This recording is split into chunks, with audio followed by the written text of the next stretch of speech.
பிரியமானவர்களே, இயேசு கிறிஸ்துவ நாமத்தில் உங்களுக்கு என் அன்பின் நல்வாழ்த்துக்கள்.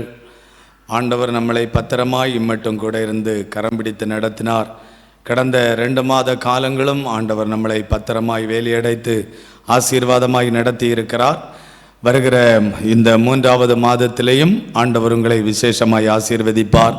உங்கள் தேவைகளை சந்திப்பார். உங்களுக்கு என்ன ஜெப குறிப்புகள் இருந்தாலும் எங்களுக்கு நீங்கள் தெரியப்படுத்துங்க. நாங்களும் உங்களுக்காக தொடர்ந்து ஜெபிக்க இருக்கிறோம். கர்த்தர் உங்களை விசேஷமாய் ஆசீர்வதிப்பாராக. இந்த நாளிலும் ஆண்டவர் உங்களை பார்த்து ஒரு வசனத்தை சொல்லி இருக்கிறார். யோவான் 14ஆம் அதிகாரம் 14வது வசனத்தை வாசித்தால், எம் நாமத்தினாலே நீங்கள் எதை கேட்டாலும் அதை நான் செய்வேன். என் நாமத்தினாலே நீங்கள் எதை கேட்டாலும் அதை நான் செய்வேன். இயேசு என்கிற நாமத்தை சொல்லி நீங்க அவரிடத்துல என்ன போய் கேட்டாலும் ஆண்டவர் செய்வாராம். அல்லேலூயா! இப்படி ஒரு ஆண்டவரை, இப்படி ஒரு கடவுளை நாம் பார்க்க முடியுமா? இயேசு என்கிற நாமத்தை சொல்லி அவரிடத்துல போய் என்ன கேட்டாலும் ஆண்டவர் செய்வேன் என்று வாக்கு தருகிறார்.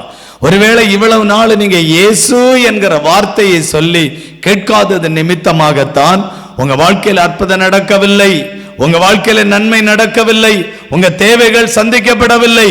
நீங்க இயேசு என்கிற நாமத்தை சொல்லி கேட்கும் பொழுது ஆண்டவர் உங்களுக்கு அற்புதம் செய்வார். ஆண்டவர் உங்களுக்கு அதிசயம் செய்வார். ஆண்டவர் உங்கள் தேவைகளை சந்திப்பார். உங்க கடன் பிரச்சனையை மாற்றுவார். உங்க வியாதியை எடுத்து போடுவார். பிள்ளைகளுக்கு திருமண தடைகள் மாறும். இயேசு என்கிற நாமத்தை சொல்லுங்க, அவர் அற்புதத்தின் தேவனாய் வெளிப்படுவார். யாருக்கு எந்த சூழ்நிலையில் ஆண்டவர் என் நாமத்தினாலே எதை கேட்டால் அதை செய்வேன் என்று சொல்லி இருக்கிறார் தெரியுமா?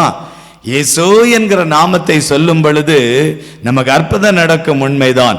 எந்த சூழ்நிலையில நம்ம சொல்லும் பொழுது அந்த அற்புதம் நடக்கும். முதலாவது, அன்புள்ளவர்களாய் இருக்கும் பொழுது ஆண்டவர் உங்களுக்கு அந்த அற்புதத்தை செய்வாராம்.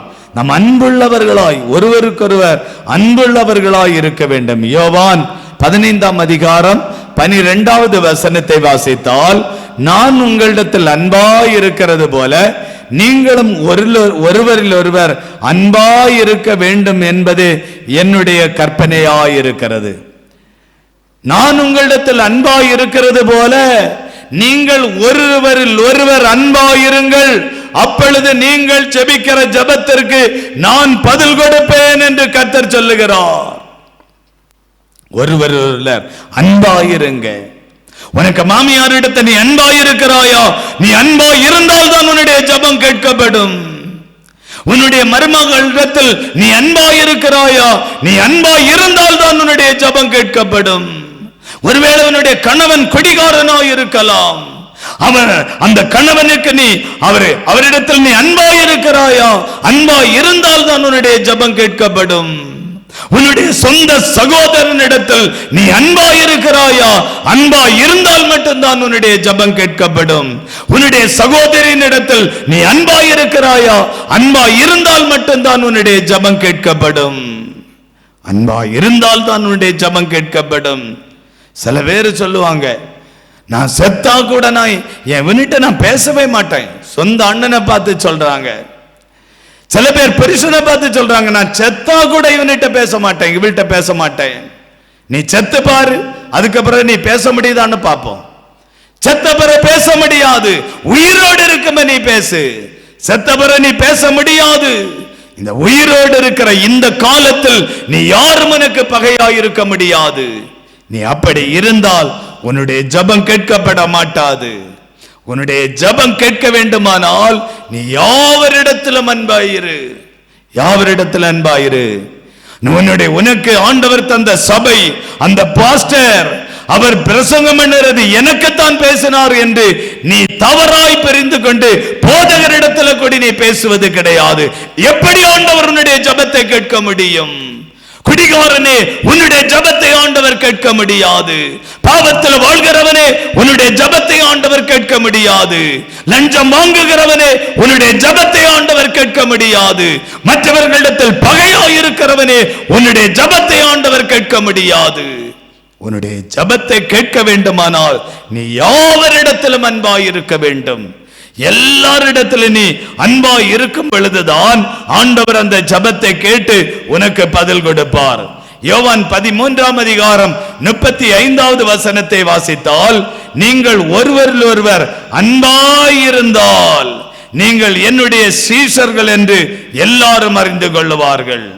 நீங்கள் ஒருவரில் ஒருவர் அன்பாயிருந்தால், ஒருவரில் ஒருவர் அன்பாயிருந்தால் நீங்க எல்லாரும் என்னுடைய சீஷர்கள் என்று அறிந்து கொள்வார்கள்.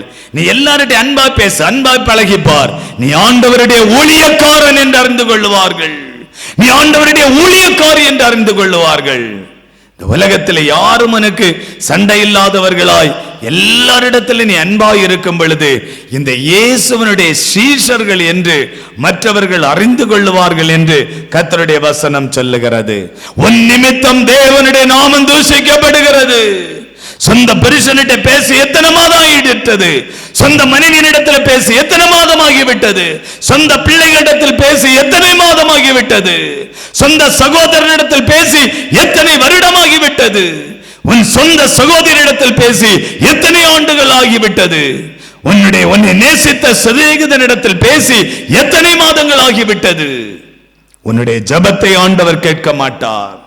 உன்னுடைய ஜெபத்தை கேட்க வேண்டுமானால் நீ எல்லாரிடத்திலும் அன்பாய் இருக்க வேண்டும் என்று கர்த்தருடைய வசனம் சொல்லுகிறது. உன்னுடைய அன்பு எப்படி இருக்க வேண்டும் தெரியுமா? ரோமர் 12ஆம் அதிகாரம் 9வது வசனத்தை வாசித்தால், உங்களுடைய அன்பு மாயமற்றதாய் இருப்பதாக. மாயமற்ற அன்பு, உன்னுடைய அன்பு மாயமற்ற அன்பாய் இருக்கட்டும்.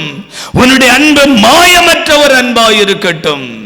உண்மையான ஒரு அன்பாய், உண்மையான ஒரு நேசிக்கிறவன் அன்பாய் உன்னுடைய அன்பு இருக்க வேண்டும் என்று கர்த்தர் சொல்லுகிறார்.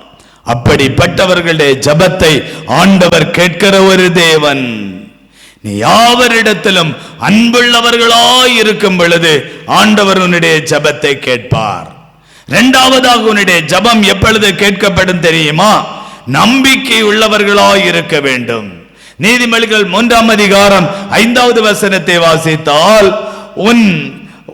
உன் சுய புத்தியின் மேல் சாயாமல் உன் முழு இருதயத்தோடும் கர்த்தர் மேல் நம்பிக்கையாயிரு. உனக்கு சொந்த புத்தி கொண்டு சாதிச்சிருவேன்னு நினைக்காத, சொந்த புத்தி கொண்டு நான் பெரிய ஆளாயிருவேன்னு நினைக்காத, உன் சொந்த புத்தி கொண்டு படிப்பில முன்னேறுவேன் நினைக்காத, உன் சொந்த புத்தி கொண்டு வேலையில பெரிய ஆளாவேன் நினைக்காத, சொந்த புத்தி கொண்டு நான் சாதித்திருவேன் நினைக்காத. கர்த்தருக்கு மேல நம்பிக்கையாயிரு, அப்பொழுது உன்னுடைய ஜெபம் கேட்கப்படும். கர்த்தருக்கு மேல் நம்பிக்கையாயிரு. ஆண்டவருக்கு மேல நம்பிக்கை வைத்து சங்கீதம் 37ஆம் சங்கீதம் 5வது வசனத்தை வாசித்தால், உன் வழியை கர்த்தருக்கு ஒப்புவித்து அவர் மேல் நம்பிக்கையாயிரு. உன் வழியை ஆண்டவருக்கு மேல நம்பிக்கை வைத்து, உன் வாழ்க்கையை ஆண்டவருக்கு மேல் நம்பிக்கை வைத்து அவருக்கு மேல நீ நம்பிக்கையாயிரு. அப்பொழுது உன்னுடைய ஜெபத்தை ஆண்டவர் கேட்பார். அவருக்கு மேல நீ நம்பிக்கை இல்லாம, பொண்ணுக்கு மேல நம்பிக்கை, பணத்துக்கு மேல நம்பிக்கை, படிப்புக்கு மேல நம்பிக்கை, தொழிலுக்கு மேல நம்பிக்கை, வருமானத்துக்கு மேல நம்பிக்கை, அதைத்தானே செய்கிற. ஞாயிற்றுக்கிழமை நேரம் கொஞ்சம் தாமதித்து விட்டால் ஊழியக்காரனிடத்தில் சண்டை போடுகிறாயே, நீ அதன் மேல் நம்பிக்கை வைத்திருக்கிறாய். உன்னுடைய ஜெபம் கேட்கப்படவில்லை. உன்னுடைய ஜெபத்தை ஆண்டவர் கேட்கவில்லை. உன்னுடைய ஜெபத்தை ஆண்டவர் கேட்க வேண்டுமானால் அவருக்கு மேல நீ நம்பிக்கையாய் இருக்க வேண்டும். இயேசுவின் மேல் நீ நம்பிக்கையாய் இருக்கும் பொழுது உன்னுடைய ஜெபத்தை ஆண்டவர் கேட்பார். ஜெபத்திற்கு ஆண்டவர் பதில் கொடுப்பார். அல்லேலூயா, அல்லேலூயா. முதலாவது நீ எல்லாரிடத்திலையும் அன்புள்ளவனாய் இருக்க வேண்டும், அன்பாய் இருக்க வேண்டும். உன்னுடைய சபை விசுவாசி உன்னால் நேசிக்க முடிகிறதா? உன்னுடைய சபை விசுவாசிகளை உன்னால் நேசிக்கலையே, எப்படி உன்னுடைய ஜெபம் கேட்கப்படும்? ஜனங்களை நீ நேசிக்கலையே, எப்படி உன்னுடைய ஜெபம் கேட்கப்படும்? எல்லாரிடத்தில் அன்புள்ளவர்களாக இருங்க, உங்க ஜெபத்தை ஆண்டவர் கேட்பார். நீங்க ஆண்டவருக்கு மேல நம்பிக்கை உள்ளவர்களாக இருங்க. பொண்ணுக்கு மேலேயோ பணத்துக்கு மேலே அல்ல, ஆண்டவர் மேல் நம்பிக்கையோ இருங்கள். அப்பொழுது உங்களுடைய ஜெபம் கேட்கப்படும். அவர் உங்களுடைய ஜெபத்தை கேட்பார். என் நாமத்தினாலே எதை கேட்டாலும் அதை செய்வேன். இன்னும் இயேசு சொல்ல, அவருடைய ஜெபம் கேட்கப்பட வேண்டுமானால் நீங்க ஆண்டவர் மேல் நம்பிக்கை உள்ளவர்களாய் இருங்க. மூன்றாவதாக பரிசுத்தம் உள்ளவர்களாயிருங்க, உங்களுடைய ஜெபத்தை ஆண்டவர் கேட்பார். பரிசுத்தம் இல்லாமல் ஒருவனும் தேவனிடத்தில் வர முடியாது. எபிரேயர் 12ஆம் அதிகாரம் 14வது வசனம் சொல்லுகிறது, யாவரோடும் சமாதானமாயிருங்கள், பரிசுத்தம் உள்ளவர்களாயிருங்கள். யாரெல்லாம் நீங்கள் இந்த உலகத்தில் வாழ்கிற நாட்களில் ஆண்டவருக்கு ஏற்ற ஒரு பரிசுத்தத்தோடு வாழ்கிறீர்களோ அப்பொழுது உங்களுடைய ஜெபம் கேட்கப்படும். பரிசுத்தம் இல்லாமல் ஒருவனுடைய ஜெபத்தை ஆண்டவர் கேட்கிற தேவன் அல்ல. காணிக்கை கொடுத்து உன்னுடைய ஜெபத்தினால் சாதித்தரலாம் என்று நினைக்காதே. அப்படி காணிக்கை வாங்கி கொண்டு உனக்கு பரிசுத்தத்தை தருவேன் என்று ஏமாற்றுகிறவன் பிசாசு.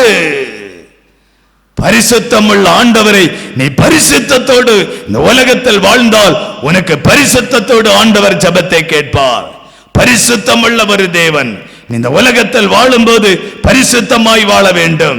சங்கீதம் 34ஆம் சங்கீதம் 14வது வசனம் சொல்லுகிறது, தீமை விட்டு விலகி நன்மையை செய், சமாதானத்தை தேடி அதை தொடர்ந்து கொள், தீமை விட்டு விலகு. உன்னுடைய ஜெபத்தை ஆண்டவர் கேட்பார். குடிவரி அந்த குடியை விட்டு மனம் திரும்பு, உன்னுடைய ஜெபத்தை கேட்பார். இந்த பாவத்தை விட்டு மனம் திரும்பு, ஜெபத்தை கேட்பார். லஞ்சம் வாங்குறதை விட்டு மனம் திரும்பு, ஆண்டவர் ஜெபத்தை கேட்பார். ஊழல் செய்து அநியாயம் செய்து ஏமாற்றுகிறதை விட்டு மனம் திரும்பு, உன்னுடைய ஜெபத்தை ஆண்டவர் கேட்பார். கள்ள தராசு பிடித்து ஜனங்களை ஏமாற்றுகிறதை விட்டு மனம் திரும்பு, ஆண்டவர் உன்னுடைய ஜெபத்தை கேட்பார். அவர் பரிசுத்தம் உள்ள ஒரு தேவன், பரிசுத்தம் உள்ள தேவன். என் நாமத்தினாலே நீ எதை கேட்டாலும் அதை செய்வேன் என்று வாக்கு கொடுத்திருக்கிறார். நாங்கள் அப்படித்தான் ஆண்டவரிடத்தில் போய் பரிசுத்தத்தோடு நாங்கள் அவரிடத்தில் கேட்கிறோம். ஆண்டவர் என்ன கேட்டாலும் கொடுத்து எங்களை ஆசீர்வதிக்கிறார். உங்களையும் அப்படி ஆண்டவர் ஆசீர்வதிப்பார். சகோதரா, உங்களையும் ஆண்டவர் ஆசீர்வதிப்பார். சகோதரியை, உங்களையும் ஆண்டவர் ஆசீர்வதிப்பார். இந்த செய்தியை கேட்கிற தேவ பிள்ளையே, உங்கள் யாவரையும் ஆண்டவர் ஆசீர்வதிப்பார்.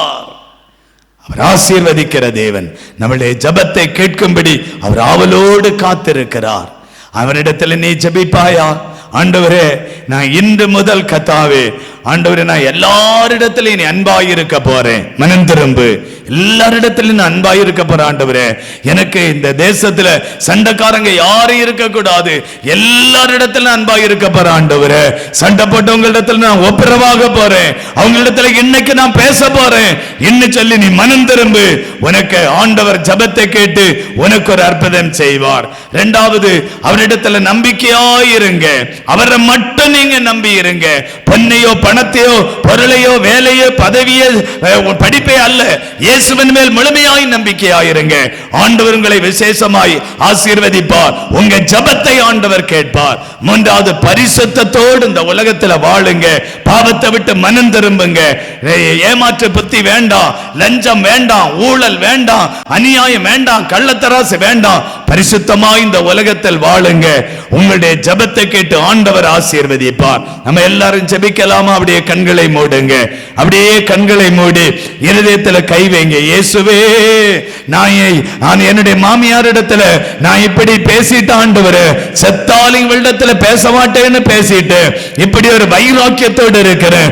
யாரோ ஒருத்தங்கள்ட்ட நான் வைராக்கியமா இருக்கிறேன், வைராக்கியத்தோடு இருக்கிற ஆண்டவரே, இவங்களிடத்துல, என் அண்ணனிடத்துல, தம்பி இடத்துல, தங்கச்சியின் இடத்துல, அக்காளிடத்துல, எங்க யாரோ ஒரு இடத்துல வைராக்கியமா இருக்கிறேன்.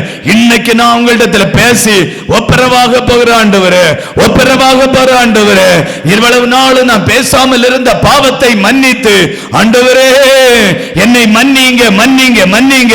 மனம் கசந்து ஆண்டவரிடத்துல பேசுங்க. இயேசுவே, என்னை மன்னிங்க ஆண்டவரே, என்னை மன்னிங்க ஆண்டவரே, என்னை மன்னிங்க ஆண்டவரே. நீங்க சொல்ல சொல்ல சொல்ல உங்களுடைய ஜெபத்தை ஆண்டவர் கேட்கிறார்.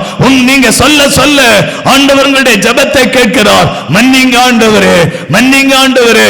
இவ்வளவு நாளும் ஆண்டவரே உங்க மேல நம்பிக்கை வைக்காதபடி மனிதர்களுக்கு மேல நம்பிக்கை வைத்து விட்டேன், தொழில் மேல நம்பிக்கை வைத்து விட்டேன், பணத்துக்கு மேல நம்பிக்கை வைத்து விட்டேன், அரசியல்வாதிகள் மேல நம்பிக்கை வைத்து விட்டேன். என்னை மன்னிங்க ஆண்டவரே. இன்றை முதல் நான் உங்கள் மேல் நம்பிக்கையா இருப்பேன் ஆண்டவரே, உங்களையே நம்பி இருப்பேன் ஆண்டவரே. என் ஜெபத்தை கேட்கிறார். நீங்க சொல்ல சொல்ல உங்களுடைய ஜெபம் கேட்கப்படுகிறது. மூன்றாவதாக பரிசுத்தமாய் வாழ சொல்லி இருக்கிறீர் ஆண்டவரே. பரிசுத்தத்தை காத்துக்கொள்ள கிருபை தாரும். லஞ்சம் வாங்கிட்ட மன்னிங்க, ஏமாற்றிட்ட மன்னிங்க, கள்ளத்தராசு பிடிச்சிட்ட மன்னிங்க. இனி இந்த பாவம் எனக்கு வேண்டாம் ஆண்டவரே. என்னை பரிசுத்தப்படுத்துங்க, பரிசுத்தப்படுத்துங்க. அவருடைய இரத்தம் உங்களை கழுவுகிறது, அவருடைய இரத்தம் உங்களை சுத்திகரிக்கிறது, அந்த இரத்தம் உங்களை விடுதலையாக்குகிறது. இனி உங்களுடைய ஜெபம் கேட்கப்பட போகிறது. நீங்க என்ன கேட்டாலும் ஆண்டவர் உங்களுக்கு அற்புதம் செய்ய போகிறார், அற்புதம் செய்ய போகிறார். ஆண்டவரே, இங்க உங்க சமூகத்தில் ஜெபிக்கிற எல்லா பிள்ளைகளையும் ஆசீர்வதிங்கப்பா. இந்த ஜெபத்தை கேட்டு அற்புதம் செய்யுங்கப்பா. ஜெபத்தை கேட்டு பெரிய காரியங்களை செய்யுங்கப்பா. உம்முடைய நாம மகிமைப்பட்டதற்காய் ஸ்தோத்திரம் ஆண்டவர். இந்த பிள்ளைகளுடைய வாழ்க்கையில் அற்புதம் செய்து விட்டதற்காய் ஸ்தோத்திரம். ஜெபத்தை கேட்டு விட்டதற்காய் ஸ்தோத்திரம். ஜெபத்திற்கு பதில் தந்து விட்டதற்காய் ஸ்தோத்திரம். உம்முடைய நாம மகிமைப்படட்டும். எங்களை தாழ்த்தி உம்முடைய கரத்தில் தருகிறோம். இயேசு கிறிஸ்துவின் நாமத்தில் ஜெபிக்கிற நல்ல பிதாவே, ஆமேன், ஆமேன். பிரியமானவர்களே, உங்க பாவத்தை ஆண்டவர் மன்னித்து உங்களை பரிசுத்தப்படுத்தி விட்டார். அவருடைய இரத்தத்தினால் உங்களை கழுவி வேறு பிரித்து விட்டார். இனி இன்று முதல் நீங்கள் ஆண்டவருடைய பிள்ளைகள், அவருடைய பிள்ளைகள். உங்க நெற்றியில் அவருடைய அடையாளம் வைக்கப்பட்டு விட்டது. இனி நீங்கள் யாவரோடும் அன்புள்ளவர்களாய் இருங்க. நீங்க எல்லாரிடத்திலையும் நீங்க அன்புள்ளவர்களாய் இந்த உலகத்தில் இருங்க. ஆண்டவர்களுடைய ஜெபத்தை கேட்பார். நம்பிக்கையோடு இருங்க. இயேசு மட்டும் நம்புங்க, அவர் உங்களுடைய ஜெபத்தை கேட்டு பதில் தருவார். பரிசுத்தம் உள்ளவர்களாய் வாழுங்க, ஆண்டவர் உங்களை ஆசீர்வதிப்பார். இன்னும் எங்களோடு இந்த ஊழியத்துக்காக இணைந்து ஜெபிக்க நீங்க வாருங்க, ஆண்டவர் உங்களை விசேஷமாய் ஆசீர்வதிப்பார்.